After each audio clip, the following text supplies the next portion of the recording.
Genesis chapter 39. Now Joseph had been taken down to Egypt. Potiphar, an Egyptian who was one of Pharaoh's officials, the captain of the guard, bought him from the Ishmaelites who had taken him there.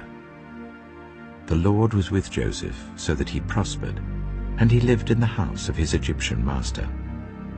When his master saw that the Lord was with him, and that the Lord gave him success in everything he did, Joseph found favor in his eyes and became his attendant. Potiphar put him in charge of his household, and he entrusted to his care everything he owned. From the time he put him in charge of his household and of all that he owned, the Lord blessed the household of the Egyptian because of Joseph. The blessing of the Lord was on everything Potiphar had, both in the house and in the field. So Potiphar left everything he had in Joseph's care. With Joseph in charge, he did not concern himself with anything except the food he ate. Now Joseph was well built and handsome. And after a while, his master's wife took notice of Joseph and said, "Come to bed with me." But he refused. "With me in charge," he told her, "my master does not concern himself with anything in the house. Everything he owns he has entrusted to my care.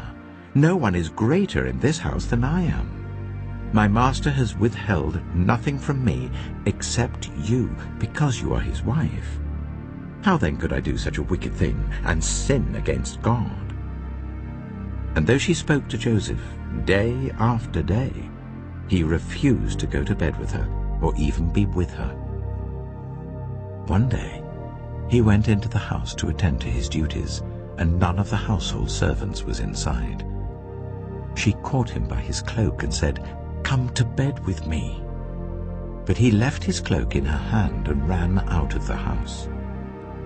When she saw that he had left his cloak in her hand and had run out of the house, she called her household servants. "Look," she said to them, "this Hebrew has been brought to us to make sport of us.